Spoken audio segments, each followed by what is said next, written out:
Esperança é algo poderoso. Ressuscita casamentos, sonhos, ministérios. Faz alguém com pensamentos de morte voltar a ter projetos de futuro. Esperança faz alguém desanimado voltar a viver. A esperança tem um nome. A esperança, na verdade, é uma pessoa. O nome dele é Jesus, o autor e consumador da nossa fé. Ele é a esperança viva. E a Bíblia diz que há mais de 2000 anos atrás, a religião tentou matar a esperança. Na verdade, a religião matou a esperança. Porque a religião dos homens odeia tudo aquilo que não tem controle. A Bíblia diz que quando Jesus ressuscita Lázaro, seu amigo, os religiosos se reúnem de imediato, desesperados. Eles falam: a gente precisa parar essa revolução. A gente não vai ter mais controle se a gente não fizer nada. E a Bíblia fala que um dia a esperança foi crucificada, ela sangrou no madeiro. Mas a Bíblia também fala que ao terceiro dia ela ressuscitou. Tem um ditado popular que você já deve ter falado e ouvido várias vezes: a esperança é a última que morre. Na verdade, a esperança é a última que morre, mas há 2000 anos atrás ela morreu de fato. A Bíblia fala sobre 2 discípulos no caminho de Emaús, voltando sem esperança para casa. Jesus então caminha ao lado deles sem que eles percebam que é Jesus que está ali. E Jesus começa a perguntar para eles: por que vocês estão desanimados? Por que vocês estão voltando? Só para você entender, o caminho para Emaús, ele simbolizava um caminho de retrocesso. Ou seja, eles estão saindo do lugar da promessa, eles estão voltando. Eles estão retrocedendo, eles estão desanimados, talvez desesperançosos. Porque normalmente o que a gente faz quando algo que a gente espera não acontece é voltar a fazer o que a gente fazia. A Bíblia fala que quando Jesus morre, Pedro volta a pescar. A Bíblia fala que quando Jesus morre, esses homens voltam para Emaús. Então, o que a gente precisa entender é que não morreu só um homem, morreu o Messias, morreu a esperança viva. Homens caminhavam por horas, enfrentavam o sol do deserto para poder ouvi-lo falar. E naquela época, como o Espírito ainda não havia sido derramado sobre toda a carne, isso acontece a partir de Atos 2. Se você queria ser curado, você precisava ir geograficamente até o lugar onde Jesus estava. Você está comigo? Aquela mulher que fala: se eu apenas tocar na orla das vestes dele, certamente eu serei curado. Ela precisou mudar a geografia para acessar o poder de Deus. Alguém vai dizer: pastor, mas a Bíblia fala que aquele centurião fala que apenas uma ordem de Jesus era suficiente para que o servo fosse curado. De fato, mas ele precisou ir até Jesus para que Jesus ordenasse até o seu servo. Então, quando morre Jesus, morre uma esperança palpável. Você podia ouvi-lo falar, você podia vê-lo. Então entende, o contexto da morte de Jesus é um contexto em que morreu a esperança de um povo. Mas ao terceiro dia essa esperança volta a viver. E é isso uma das coisas mais poderosas da Bíblia. A Bíblia diz: o nosso choro pode durar uma noite, mas certamente a alegria vem pela manhã. Pastor, onde é que você quer chegar? Eu quero chegar num ponto simples. Talvez alguma expectativa na tua história tenha se frustrado nos últimos dias, mas eu quero dizer que esse não é o final da história. A morte fez parte da história de Jesus, mas não foi o final da história de Jesus. A morte fez parte da história de muitos heróis da fé, mas não é o final da história deles. Talvez algo tenha sido aos teus olhos cancelado, mas eu quero declarar que se é uma palavra de Deus, no máximo foi adiado. Ninguém pode desfalar o que Deus já falou a teu respeito. Ninguém pode desfazer o que Deus já fez sobre você. Ninguém pode cancelar as promessas que Deus já estabeleceu. Alguém está comigo aqui? Diga amém. Então qual é o desafio? Se o inferno não pode cancelar o que Deus estabeleceu, o desafio é manter o meu coração saudável enquanto eu espero. Porque o inferno não vai, Bruno, cancelar promessas. O inferno não vai desfazer o que Deus falou, mas ele pode desanimar você enquanto espera. A Bíblia fala sobre tudo o que se deve guardar. Guarda o teu coração, porque dele procedem as fontes de vida. O problema não é um ventre estéril. O problema é se essa mulher em algum momento desistir de crer no milagre de que um dia ela vai ser mãe. O problema não é uma empresa com balanço financeiro desfavorável. O problema é se você desacreditar na promessa que Deus te fez, independente do cenário que você está. O problema não é se inimigos se levantam, o problema é se o teu coração se abate diante deles. Porque o inferno faz muito bem o que foi chamado para fazer. A Bíblia diz que o nosso inimigo está ao nosso derredor, buscando quem possa tragar. A Bíblia diz que ele veio para roubar, matar e destruir. Irmão, e uma das coisas que o inferno mais rouba em nós, nos dias atuais, é a nossa alegria e a nossa esperança. Segundo a OMS, existe uma nova pandemia, mas ela não é viral. Tem mais pessoas que vão ser acometidas de doenças psicossomáticas, de variáveis da ansiedade, de problemas emocionais até 2030, do que qualquer outra doença, gripe ou resfriado no planeta.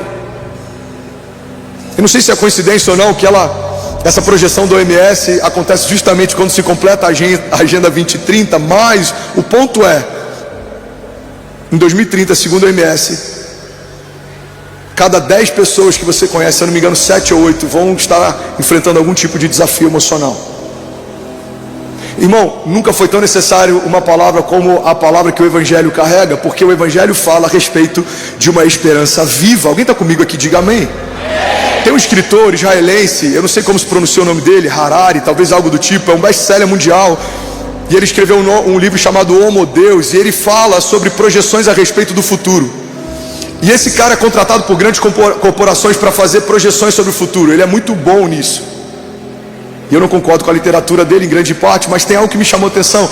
Ele diz que grande parte da expectativa de toda a humanidade ao longo da história foi sanar as doenças e lidar com a fome. Ele fala que pela primeira vez na história a gente zerou esse quadro, porque a gente hoje tem mais pessoas enfrentando doenças pelo excesso de comida do que pela falta dela. Tem mais pessoas tirando a própria vida do que pessoas morrendo em todas as guerras somadas. A gente olha para as guerras que acontecem no Oriente Médio, a gente olha para alguns desafios que acontecem no Rio de Janeiro ou em outros lugares, em outras nações. Irmão, tem mais gente escolhendo morrer do que morrendo. E esse cara, ele fala o seguinte: chegamos num ponto neutro e existe agora uma nova expectativa para o futuro. E ele fala que toda a corrida da humanidade vai ser em busca de felicidade, divindade e eternidade. Quando eu li isso, eu falei: o Evangelho carrega todas as respostas para todas essas angústias. O Evangelho é uma palavra de vida eterna. Para onde iremos nós se só tu tens as palavras de vida eterna? O Evangelho é o que nos gera felicidade, porque felizes são, o Sermão do Monte é: felizes são os pacificadores, felizes são, bem-aventurados são. A palavra de Deus diz: o homem que teme ao Senhor será feliz e próspero em tudo que ele fizer.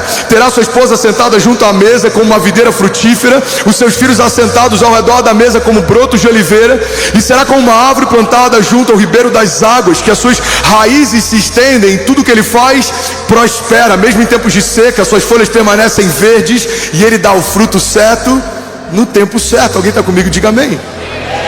Então entenda algo, irmão, que o mundo está em busca. Se você crer em Jesus, você já encontrou. Eu tenho uma boa notícia para você: aquilo que a tua alma ansiava e procurava em vários lugares, você encontrou. Aquilo que a gente procurou em pessoas, em bebidas, em vícios, em ambientes, eu quero declarar em nome de Jesus: você encontrou. Na verdade, Jesus encontrou você. Você estava como aquele homem ferido no meio do caminho, mas um bom samaritano te encontrou no meio do caminho. Ele pagou a nossa dívida, ele derramou sobre você um óleo novo. Alguém está comigo aqui nessa manhã, em nome de Jesus? Eu vim aqui declarar que a esperança que nós carregamos, ela não vai ser roubada. A esperança e em quem nós ancoramos a nossa expectativa, ela não vai ser transicionada. Não deixaremos de esperar em Jesus para esperar em homens, em relacionamentos. Mulheres, olha para mim, tem muita mulher frustrada porque está esperando que o outro preencha em si algo que só Deus pode preencher. Não é um homem que vai preencher o teu vazio, é Jesus que vai fazer isso por você. Homens, olhe para mim, tem muito casamento que tinha tudo para ser extraordinário e não está durando muito, porque duas pessoas incompletas estão esperando que o outro complete a si. Na verdade, o casamento não é uma resposta para que ninguém complete o teu vazio. Casamento é uma decisão em que duas pessoas completas decidem transbordar um homem que sabe quem é e o que carrega, enquanto uma mulher que sabe quem é e o que carrega, e decidem transbordar. Alguém está comigo? Diga amém. A gente coloca expectativa em coisas, em lugares, em conquistas. Eu estava esses dias conversando com alguém, eu não lembro quem era, e ele disse: Pastor, eu nunca vi, pode existir, mas eu nunca vi uma notícia de um morador de rua que tirou a própria vida. Mas a gente ouve o tempo inteiro notícias de milionários que tiraram a própria vida. Durante a pandemia, bilionários tiraram a própria vida porque se tornaram milionários. E ele falou, você já parou para perceber isso? E eu fiquei pensativo com aquilo, porque de fato, algumas das notícias que eu já ouvi e me abateram são a respeito de pessoas que do lado de fora a gente olhava e eles conquistaram tudo que a gente acha que preencheria o vazio de alguém. Mas, irmão, guarda isso aqui em nome de Jesus. Quando você alcança o sucesso que um dia você achou que te preencheria, você percebe que ele não mudou nada no teu vazio, isso gera uma angústia absurda. Tem gente que não consegue conviver. Não existe nada pior do que o vazio de uma vida sem propósito.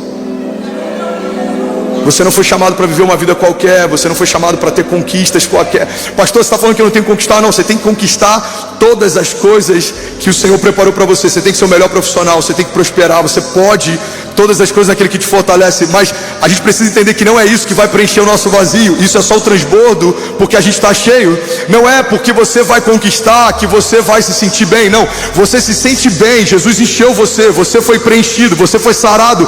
E porque você caminha em plenitude, todas essas coisas lhe serão acrescentadas. Você não vai fazer força, as portas vão se abrir, coisas vão acontecer, o Senhor vai te favorecer. Uma das coisas que a gente mais vê acontecendo a partir de um favor de Deus é homens improváveis sendo colocados em lugares altos. A Bíblia diz que aquele que é fiel no pouco, sobre o muito será colocado. Alguém está comigo aqui? Diga amém. Então existe uma esperança viva, e é ela que a gente precisa perseguir. Quem é essa esperança? Se chama Jesus, o autor e consumador da nossa fé, o leão da tribo de Judá, o Deus da nossa provisão, o Deus da nossa salvação. E é sobre isso que eu quero falar nessa manhã. Alguém está comigo? Diga amém. Sabe, existem duas coisas extremamente contagiosas: o medo e a esperança. Você precisa escolher qual delas você vai carregar. Tem gente que você não consegue ficar 10 minutos e você já sai de lá achando que tudo vai dar errado. Tem pessoas que se você for tomar um café, você só vai ouvir dele notícias ruins. Mas tem pessoas, irmão, que às vezes estão piores do que a gente está em algum aspecto, mas 10 minutos de convívio com eles faz a gente voltar a ter esperança. Porque você não pode dar o que você não tem. Se você carrega esperança, as pessoas que caminham com você vão sair depois do encontro com você com mais expectativa para o futuro. Mas se você carrega medo, você vai viver preocupado com o futuro.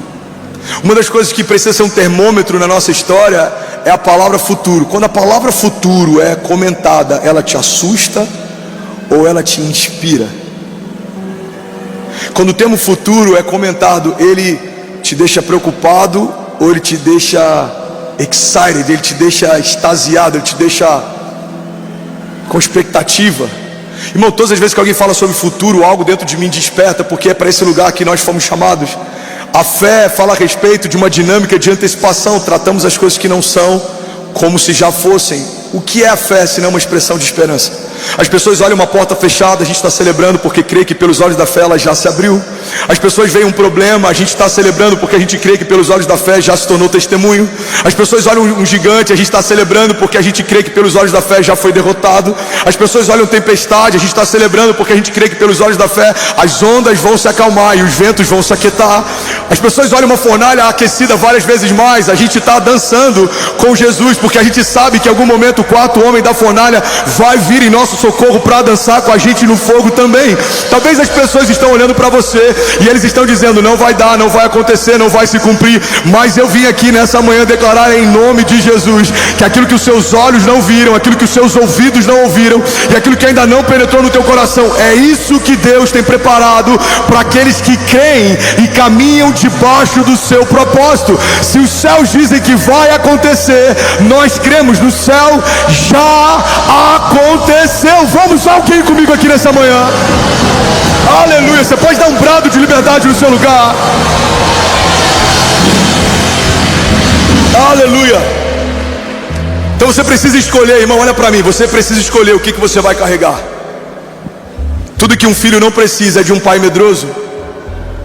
Tudo que uma mulher não precisa é de um homem medroso. Tudo que a igreja não precisa é de um líder medroso. Tudo que a nação não precisa é de um governante medroso. Porque não é para esse lugar que a igreja foi chamada. A igreja não foi chamada para recuar e se esconder. A igreja foi chamada para avançar e conquistar. E a Bíblia diz que as portas do inferno não prevalecerão contra nós. De que lado você está? Quando os inimigos te cercam, quando a má notícia te encontra. Alguns estão reclamando porque o evento talvez termine 10 da noite. Eu já estou preocupado em como vai ser a logística quando a gente precisar alugar 2 estádios. Alguns estão preocupados como vai ser a economia ou como vai ser a política, dependendo de quem assumir a prefeitura. Eu já estou com expectativa para aquilo que Jesus prometeu para a cidade de São Paulo, para o Brasil e para as nações. Porque a nossa esperança não está ancorada em algo que é passageiro, não. A nossa esperança está ancorada numa palavra que ela transcende governos, homens, políticas. Não, a nossa esperança está guardada em Deus. É da palavra que sai da boca dele que o nosso destino está sendo liberado. É aquilo que Deus fala que vai construir a nossa jornada de fé. Alguém está comigo aqui? Diga amém. A Bíblia diz que os ímpios fogem sem que haja ninguém a persegui-los, mas os justos são ousados como um leão. Tem alguém ousado como um leão aqui nessa manhã? Tem alguém pronto para viver os sonhos de Deus aqui nessa manhã? Você pode dizer amém no seu lugar. Sabe, muitas revoluções foram geradas a partir de esperança. Muitas revoluções nesse último século foram geradas através de esperança. Em 1963, milhares de pessoas se reuniram numa marcha pelos direitos civis e uma frase ecoava e liderava essa revolução: I have a dream. Um homem sonhava e decidiu compartilhar o sonho que tinha. E uma geração passou a sonhar o sonho dele também. Mas antes desse sonho ser um sonho dele, era um sonho de Deus. Guarda isso aqui, irmão. Deus está sempre à procura de alguém que possa compartilhar os seus sonhos. E se os portadores dos sonhos de Deus souberem comunicá-lo bem, uma geração inteira vai passar a sonhar aquilo que Deus te chamou para sonhar também. Porque os sonhos de Deus são contagiosos. Você vai balbuciar isso para alguém próximo, e daqui a pouco você vai compartilhar numa mesa íntima, e daqui a pouco você vai falar nos corredores, e daqui a pouco uma geração está ouvindo aquilo que Deus falou com você no seu lugar secreto. A Bíblia fala que José um dia recebe um sonho de Deus, e ele compartilha com seus irmãos. E a Bíblia diz que os irmãos de José passam a odiá-lo ainda mais. Sonhadores, olhem para mim, guardem isso aqui. Os seus sonhos vão gerar resistência, os seus sonhos vão gerar perseguição, os seus sonhos vão gerar denúncia, porque todas as vezes que alguém está sonhando um sonho de Deus, denuncia alguém que está sonhando um sonho sobre si. Você está sonhando uma cidade, alguém está sonhando a sua própria casa. Você está sonhando uma geração, alguém está sonhando os seus próprios sonhos. Todas as vezes que um homem de Deus está sonhando um sonho de Deus, isso denuncia quem parou de sonhar. Então os irmãos de José não têm um problema com José, mas os irmãos de José não conseguiram conviver com o tamanho do sonho de José. Mas o sonho de José não começa em José, começa em Deus. Deus dá para José e algo acontece. Está comigo? Diga amém. José é rejeitado porque carrega os sonhos de Deus. José é vendido porque carrega o sonho de Deus. José é escravizado porque carrega o sonho de Deus. Mas em algum momento na história, a Bíblia diz que no meio da prisão José é lembrado porque ele interpretava os sonhos. Irmão, a mesma linguagem que o inferno vai tentar usar para te abater, é nesse lugar que Deus vai te redimir. Se o inferno tentou abater um sonhador, Deus agora levanta um sonhador para governar. Talvez em algum momento da história julgaram os teus sonhos, julgaram aquilo que você tinha expectativa, julgaram aquilo que você tinha esperança. A pior coisa que você pode fazer é dar acesso a quem não te dá destino. A pior coisa que você pode fazer é levar em consideração um comentário de alguém que não estava com você quando você estava sendo gerado. Alguém que não estava com você quando você estava ouvindo os sonhos de Deus. Lagoinha Alphaville, ouve isso aqui, guarda com carinho em algum lugar no teu coração. Muitas vezes não vivemos os sonhos de Deus porque esperamos a aprovação de alguém para começar aquilo que o Deus que prometeu já aprovou enquanto prometia. Deus não promete algo e depois avalia se vai acontecer, não. Enquanto Ele fala, algo já está acontecendo. Mas muitas vezes ancoramos a nossa esperança e a nossa expectativa na aprovação de homens. Se a aprovação te move, irmão, a rejeição te para.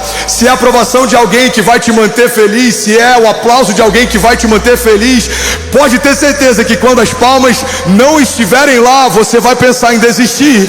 Mas não é sobre a aprovação. O momento ápice do ministério de Jesus acontece no momento de maior rejeição do seu ministério. A Bíblia diz que quando ele estava sendo crucificado, não havia uma multidão torcendo por ele ou celebrando o seu ministério, não. Aqueles que diziam ser os seus discípulos fugiram. Pedro, que estava ao seu lado, falou que não o conhecia. Havia choro, havia risada, havia humilhação. Tiraram sorte para ver quem ficava com as suas vestes. Um dos homens crucificados ao seu lado estava desdenhando dele até o último fôlego. Então entenda algo, irmão: enquanto está numa cruz se manifestando a redenção e o Filho de Deus está cumprindo uma promessa, a multidão está se dispersando e ninguém estava lá para ver. Por quê?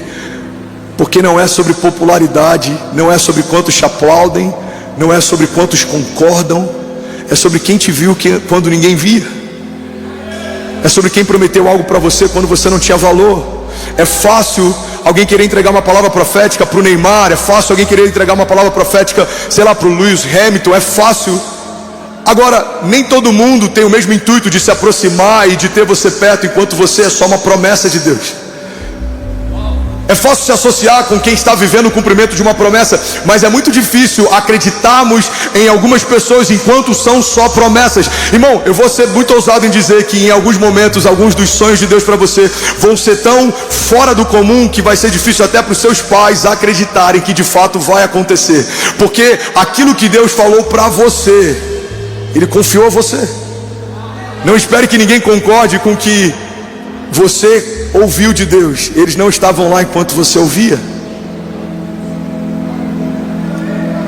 Não é obrigação de ninguém concordar com os sonhos que você carrega. Eles não estavam lá enquanto Deus te fazia sonhar. Pastor, minha família não apoia. Tá tudo bem. O irmão de Jesus chegou a questionar se de fato ele era o Messias. Ele escolheu 12 a dedo, um dos 12 o vendeu por algumas moedas de prata que nem conseguiu utilizar, se arrependeu, quis devolver, e os homens que pagaram pela traição não quiseram dinheiro de volta porque era maldito.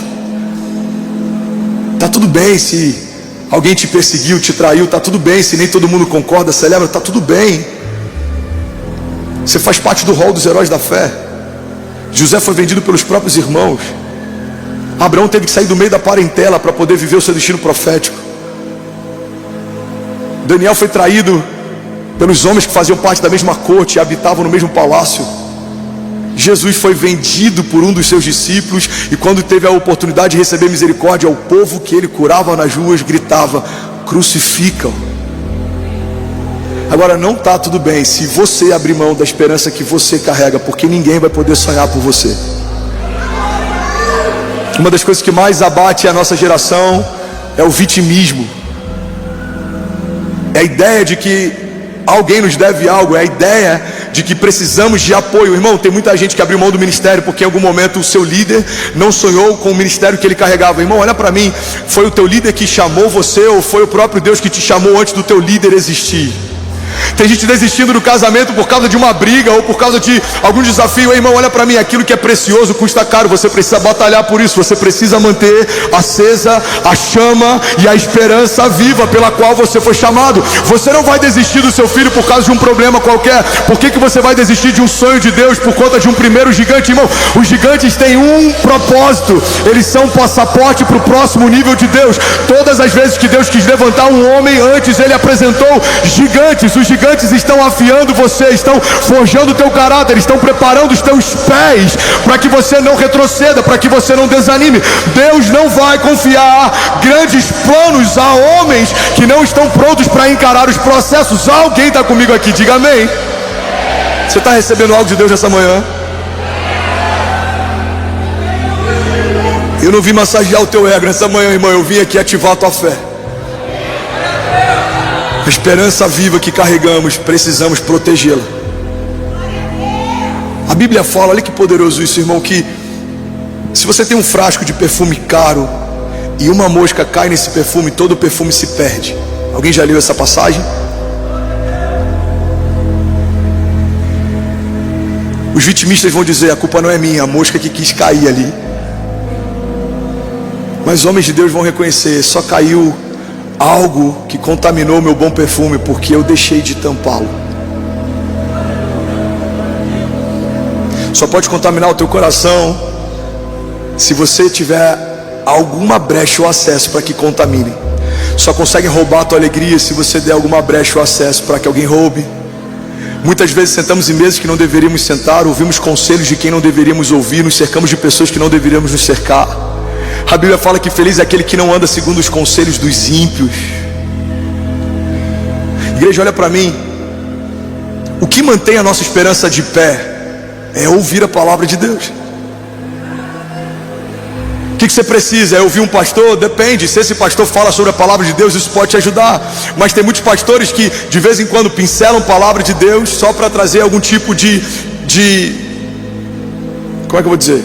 Trazer um ar religioso para pregações que são muito mais palestras do que mensagens. Eu vim aqui para declarar em nome de Jesus: a esperança viva que você carrega tem um nome. Você não depende de homens, de líderes, de cenários. Você não depende de promessas políticas. Você não depende da economia, da geografia. Deus pode fazer com o homem mais simples, no lugar mais pobre, porque nunca foi sobre o lugar ou sobre o homem, sempre foi sobre o Deus que decidiu levantar alguém. Quando Deus decide levantar alguém, não há quem possa impedir o seu agir. A palavra de Deus diz: se Deus é por nós, quem será contra nós? Davi não foi lembrado nem pelo seu pai para ser chamado naquele dia em que a unção seria derramado sobre um dos seus filhos. O profeta chega para o pai de Davi e fala: são esses os filhos? Estão todos aqui? Não, tem um. Eu fico imaginando na cabeça dele, ele pensando: tem uma, com certeza não é quem você procura. Tem um pequeno franzino, está no meio das malhadas, ele está pastoreando as ovelhas. O profeta fala: manda chamar. E quando chega Davi, é esse a quem Deus escolheu ungir. É possível, irmão, Deus carregar sonhos para você que talvez nem os seus pais sonhariam. É possível Deus te chamar para viver coisas que talvez nem você te chamaria. Irmão, com muito temor eu falo: se eu fizesse parte do RH dos céus, jamais eu teria aprovado a minha ficha para estar no lugar onde eu estou. Fico imaginando a ficha: André Fernandes, pastor dessa igreja. Não é possível. Não, mas onde esse menino estava em 2000? Não tem como. Aqui, isso aqui não tem como, vai para repescagem. Se você fosse líder do RH do céu, você não teria chancelado as promessas que Deus te fez. Mas por que Deus promete coisas tão grandes para homens tão falhos? Porque não tem a ver sobre você, tem a ver sobre a promessa que você carrega. Quanto mais improvável mais glorioso se torna o seu testemunho, porque as pessoas vão reconhecer: cara, não tinha como ele viver o que ele está vivendo, só Deus poderia fazer o que está fazendo. Quanto mais improvável o seu testemunho, mais Deus é glorificado. Alguém está comigo aqui nessa manhã?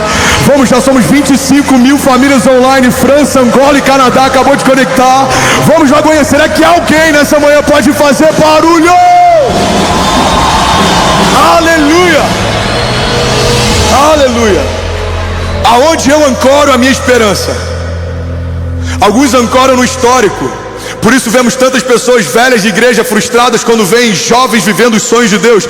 Não é possível que alguém com 5 anos de conversão esteja vivendo o que eu não estou vivendo 20 anos na igreja. Pois é, aquilo que você vai viver não está chancelado pelo seu currículo gospel ou pelo seu histórico, não é pela história passada, é pela esperança viva. Conheço caras extraordinários que têm mais teologia, mais história, mais tempo de igreja, mas em algum momento ancoraram a sua expectativa mais num sistema religioso do que em uma promessa de Deus. Ainda estão esperando que alguém no sistema os veja, ainda estão esperando que alguém no sistema os levante. Irmão, você não depende de nenhum sistema, muito menos do religioso. Você só depende de uma palavra. Jesus escolhe homens que o sistema não escolheria. Jesus era uma falha no sistema. Jesus era uma falha no sistema. O Filho de Deus não veio para a terra como os judeus esperavam que ele viesse. É por isso que gerou tanta frustração. Filho de Deus vem como um homem comum, escolhe homens comuns, tem uma jornada comum, nasce num lugar comum, mas o que ele viveu em Deus foi algo inusual, sobrenatural, incomum, surreal. E é isso que Deus tem para você. Talvez a tua história seja uma história comum, a tua casa seja uma casa comum, a tua origem seja uma origem comum, o lugar onde você nasceu seja um lugar comum, mas Deus não te chamou para viver uma história comum. Deus é especialista em pegar coisas normais, naturais, e transformá-las em uma jornada sobrenatural, para que a glória dele se manifeste através do seu testemunho, para que todos olhem e vejam que Deus ainda faz milagres, Deus ainda muda histórias. Alguém está comigo aqui em nome de Jesus? Diga amém. 1989, uma nova revolução foi gerada através de esperança. Eu tenho 7 minutos para acabar essa mensagem. Alguém consegue ouvir mais 7 minutos? Diga amém. Ainda bem que eu vim, Jesus. O dia que você estava, em 1989? Eu tinha 1 ano de idade, e o muro que dividia a Alemanha estava sendo derrubado, porque uma esperança gerou uma revolução, e uma revolução afetou uma geração, e o mundo inteiro, conectado pela TV, assistia junto à queda de um muro que gerava a divisão de um povo. 1991, fim do apartheid. Uma nação se tornou palco de uma revolução que o mundo inteiro assistiu. Um homem que foi preso por muito tempo se torna o líder de uma revolução social, cultural, civil, que muda a história das nações.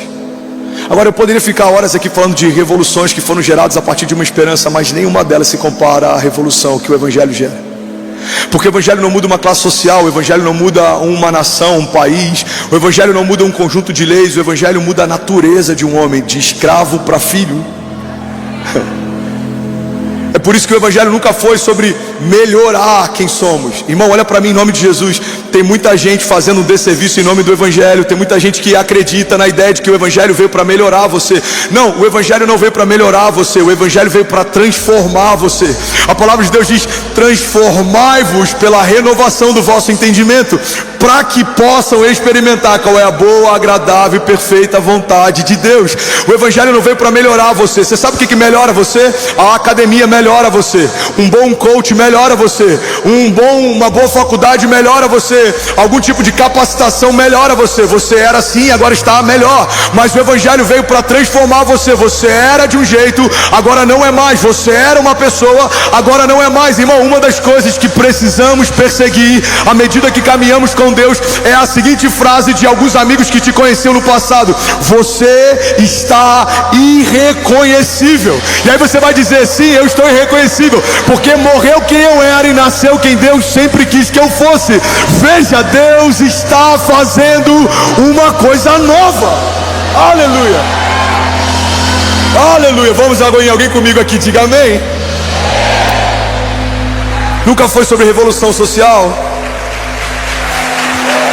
nunca foi sobre caridade, nunca foi sobre sistema religioso. Tem gente que tem objeção com a nossa igreja porque a gente toca muito influenciador e muita gente rica. Minha pergunta é: em que momento o Evangelho é só para quem é anônimo? Em que momento o Evangelho é só para quem é pobre? O Evangelho não é uma resposta para quem não tem recurso. O Evangelho é uma esperança para toda a criatura.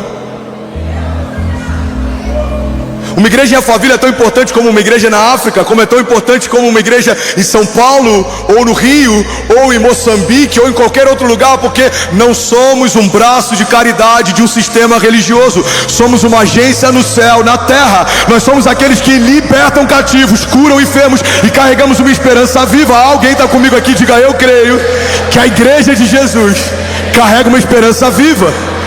E a nossa história, diga, o nosso testemunho vai inspirar quem nos cerca. Diga: pelas ruas da cidade, uma nova canção vai ser cantada, e as pessoas dirão que o Senhor é bom e a sua misericórdia dura para sempre.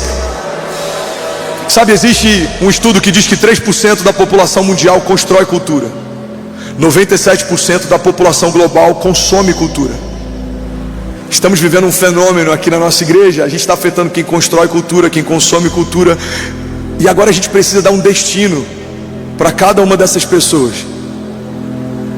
Precisamos trazer o entendimento de que a esperança que Jesus te chamou para carregar não é uma expectativa de que o Evangelho vai tornar a tua vida melhor. Não é sobre isso, é muito além disso. Paulo disse: a nossa esperança é só para esses dias. De todos os homens somos os mais miseráveis dentre eles. A igreja não é um banco do céu para você tomar um empréstimo quando está mal. A igreja não é uma farmácia para você pegar um remédio na prateleira quando está doente. Não, essas coisas nos serão acrescentadas. A igreja fala sobre um lugar de encontro. A igreja fala sobre um Deus que te amou de tal maneira que aceitou a ideia de abrir mão do seu único filho por um tempo, mas não aceitou a ideia de abrir mão de você para sempre. A igreja está ancorada em João 3,16. Deus amou o mundo de tal maneira que entregou o seu único filho, para que todo aquele que nele crê não pereça, mas seja salvo. O Evangelho é a esperança de Deus para toda a criação. Quem está comigo, diga amém. Romanos 12:12. Não se amoldem ao padrão desse mundo, mas transformem-se pela renovação da sua mente, para que sejam capazes de experimentar e comprovar a boa, agradável e perfeita vontade de Deus. Hebreus 10:23. Apeguemo-nos com firmeza à esperança que professamos, pois aquele que prometeu é fiel para cumprir. Romanos 12:12 diz: alegrem-se na esperança, sejam pacientes na tribulação e perseverem na oração. Salmos 39:7 diz: mas agora, Senhor, em quem hei de esperar? E logo em seguida o salmista diz: a minha esperança está em ti. Alguém pode dizer glória a Deus por isso? A banda pode subir para parecer que a gente está terminando. Sobe aqui, lindão. Ainda bem que eu vim, Jesus. Eu preciso compartilhar algo aqui. Eu estou assustado com como a igreja está lotada, como tem gente de pé num dia chuvoso em que a gente começa o terceiro culto diante de Jesus. Metade de mim está aqui conectado com a mensagem, a outra metade está com vontade de chorar pela fidelidade de Deus em todas as suas promessas. O Senhor é bom e a sua misericórdia dura para sempre. Ele é fiel em todas as suas promessas. Ele não rejeita um coração quebrantado. Se cremos que aquilo que Ele prometeu é verdade, certamente viveremos cada uma das suas promessas. Alguém crê nisso aqui? Diga amém. Agora entende algo, irmão. A esperança se torna um portador de algo que vai além de você. Se você escolher carregar a esperança, você vai ter agora um novo comissionamento. Você vai precisar derramar a esperança. Porque no Evangelho, guarda isso aqui, o milagre nunca é fim, o milagre sempre é meio. A mulher que foi curada ao tocar nas vestes de Jesus, o testemunho dela ecoa até hoje. 2000 anos se passaram, a gente ainda está falando daquele dia. Pedro anda sobre as águas, ele sai do barco, por um momento até afunda, mas mesmo voltando molhado, ninguém pode falar que viveu com Jesus aquilo que só Pedro viveu. Até hoje a gente está falando daquele dia. Você pode lembrar do paralítico que foi içado de um telhado, você pode lembrar dos leprosos que foram curados, você pode lembrar de qualquer milagre que aconteceu na história. Guarda isso aqui, irmão, nenhum deles terminou neles, mas passou por eles. A pior coisa que a gente pode fazer é reter aquilo que Deus está fazendo. O seu testemunho tem um propósito, ele precisa ir além de você. Então quando você carrega esperança, você se torna uma carta viva. É sobre isso que eu ia pregar hoje de manhã. Eu tinha um sermão inteiro sobre o poder do testemunho, mas Deus me levou a falar sobre o poder da esperança. E eu creio que alguém aqui está precisando disso para romper. Você está comigo? Faz sentido? Mas a esperança, ela afeta o nosso testemunho. Quando você carrega a esperança, você se torna uma carta viva. Segundo os Coríntios 3:2 diz assim: vocês mesmos são a nossa carta, escrita no nosso coração, conhecida e lida por todos. Vocês demonstram que são uma carta de Cristo, resultado do nosso ministério, e escrita não com tinta, mas com o Espírito do Deus vivo, não em tábuas de pedra, mas nas tábuas de corações humanos. Tal é a confiança que temos diante de Deus. Vamos ler até o versículo 6. Por meio de Cristo, não que possamos reivindicar qualquer coisa com base nos nossos próprios méritos, mas a nossa capacidade vem de Deus. Versículo 6. E Ele nos capacitou para sermos ministros de uma nova aliança, não da letra, mas do Espírito, pois a letra mata, mas o Espírito vivifica. Pega isso aqui, irmão. Paulo está dizendo, vocês receberam o Espírito, e agora a carta que vocês se tornaram está sendo escrita não com tinta, mas pelo próprio Espírito de Deus, e ela vai ser conhecida e lida por todos. Vocês receberam o ministério pelo qual aqueles que não criam vão passar a crer, aqueles que não sabiam vão passar a saber, aqueles que não acreditavam vão passar a acreditar. Por quê? Porque você se tornou uma carta passeando pelas ruas da cidade. Eu não sei você, mas eu nunca recebi uma carta, sei lá, da Enel. Eu acho que a Enel não era uma boa carta para a gente receber aqui em São Paulo ultimamente, mas eu nunca recebi uma carta da Enel e ela falou para mim, Fernandes, você tem até o dia tal para pagar e a sua conta está no valor de tanto. Alguém recebeu uma carta que fala? Alguém já recebeu uma carta de amor e quando você abriu ela falou para você tudo que estava escrito? Alguém já viveu isso, sim ou não? Por um princípio básico, cartas não falam. Cartas precisam ser lidas. Se eu não me engano é John Stott que diz: o motivo pelo qual o nosso evangelismo fracassa muitas vezes é porque não parecemos com Cristo que professamos.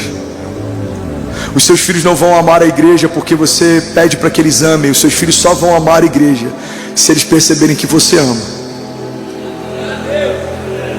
Se você ainda acha que o Kids é um depósito de criança, um lugar onde você deixa o seu filho só para não ter dor de cabeça, você não entendeu nada. O Kids é um lugar onde seus filhos ouvem sobre Jesus, mas o Jesus que eles vão conhecer é o Jesus que está na sua casa. Não dá para esperar que os nossos filhos amem a igreja quando o nosso assunto no domingo, na volta do culto, é falar mal da igreja. Não dá para esperar que os nossos filhos sejam submissos à autoridade se o que eles nos vêm fazendo é falando mal das nossas autoridades. Não dá para esperar que os nossos filhos sejam voluntários, servos, se eles nunca nos viram servindo. Você está comigo? O poder do testemunho excede aquilo que a gente fala. Não lembro de quem é essa citação, mas ele diz: os seus atos estão falando tão alto que eu não consigo ouvir a sua voz. Paulo está dizendo, você é uma carta viva. As pessoas não vão ouvir o que você fala, mas elas estão lendo você. As pessoas estão lendo você. Isso não tem que se tornar um peso para a igreja, isso tem que se tornar um deleite. Por quê? Porque a sua história vai apresentar Jesus para alguém que ainda não conhece. A sua jornada de descoberta com Deus vai inspirar pessoas que ainda estão descobrindo. Irmão, guarda isso aqui. Você não tem que encarar o testemunho como um peso, você tem que encarar isso como um deleite. A tua história vai ser tão poderosa em Deus que pessoas vão olhar para você e vão conhecer Jesus conhecendo a tua história. A Bíblia fala que aquela mulher que sangrava há anos, ela falava para si: se eu apenas tocar na orla das vestes de Jesus, certamente eu serei sarada. E a Bíblia diz que ela se aproxima no meio da multidão e ela encosta nas vestes de Jesus e ela recebe cura. Mas a Bíblia não fala que ela tocou Jesus, a Bíblia fala que ela tocou algo que tocava Jesus. E esse é o poder do testemunho. Talvez alguém na tua família ainda não tenha um encontro com Jesus, mas ele pode encontrar Jesus encontrando você. Talvez alguém, os seus filhos, alguém na tua casa, talvez o teu marido, a tua esposa, pessoas na tua empresa ainda não tiveram um toque em Jesus, mas eles podem tocar Jesus quando tocarem você.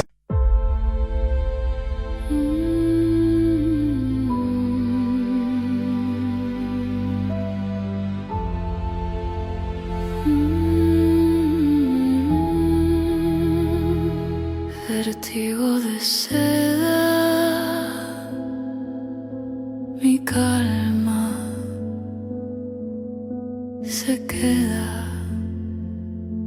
Tu piel me provoca, mi alma te toca, mi voz invoca, tu luz sofoca.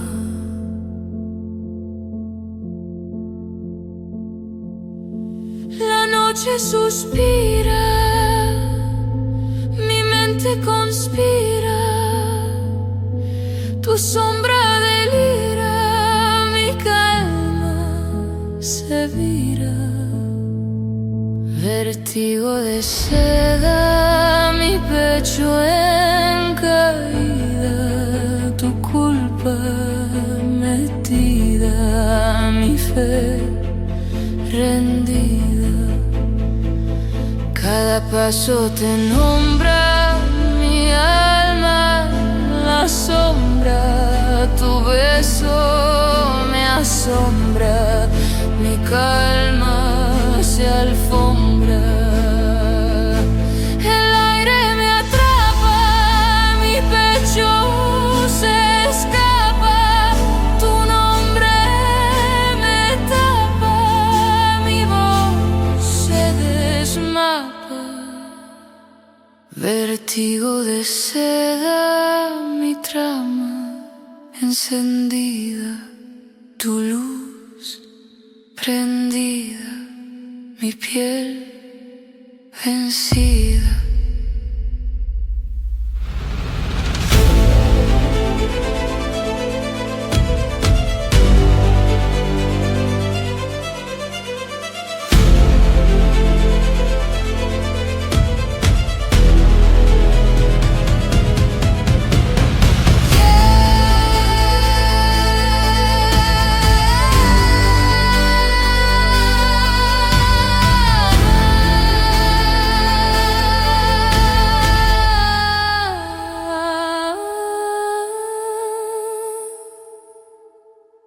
Vértigo de seda, mi alma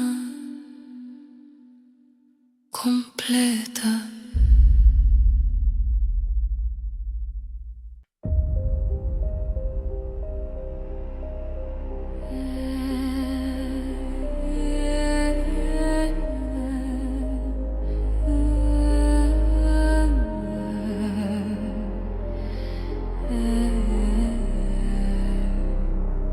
Vértigo de seda, mi calma se queda, tu piel me provoca, mi alma te toca, mi voz invoca, tu luz sofoca, la noche suspira, mi mente conspira, tu sombra delira, mi calma se vira.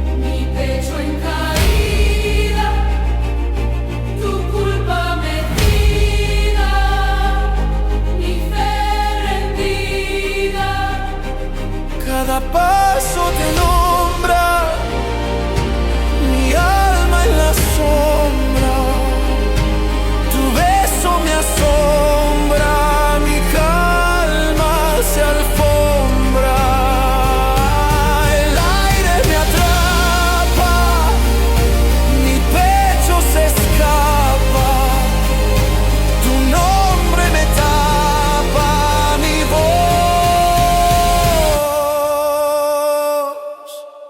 se desmapa. Vértigo de seda, Mi trama encendida, tu luz prendida, mi piel vencida.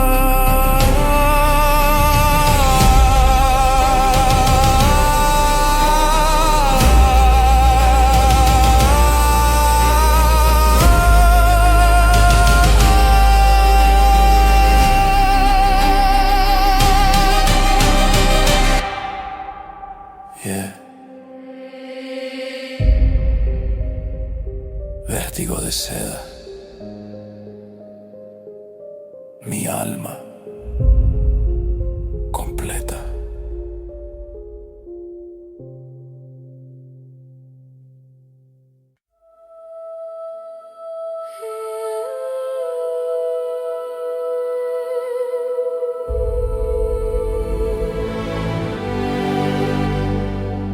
vértigo de seda,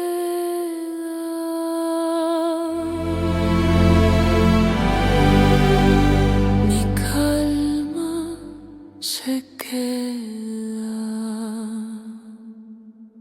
tu piel me provoca, mi alma te toca, boca, mi voz invoca, tu luz sofoca, la noche suspira, mi mente conspira, tu sombra delira, mi calma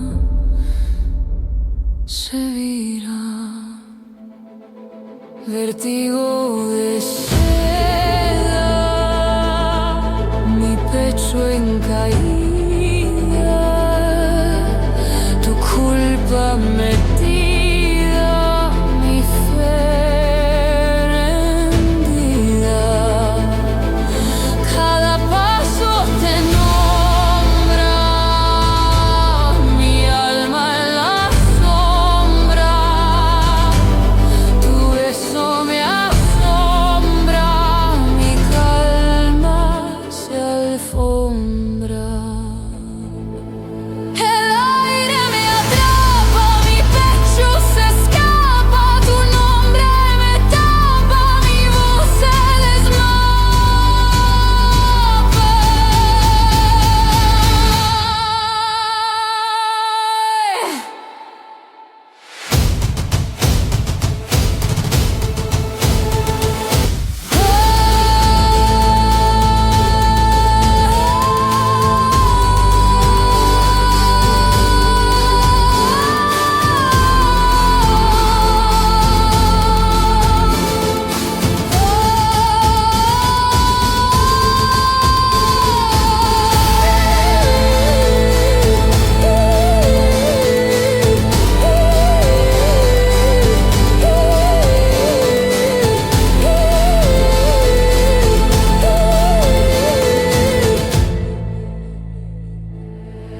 vértigo de seda, mi trama encendida, tu luz prendida, mi piel vencida.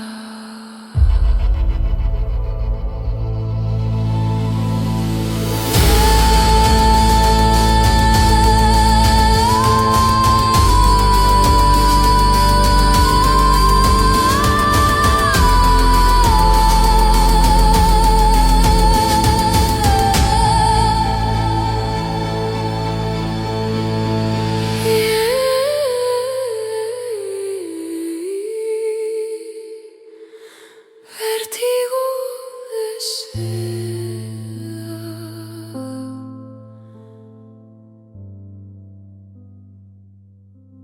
mi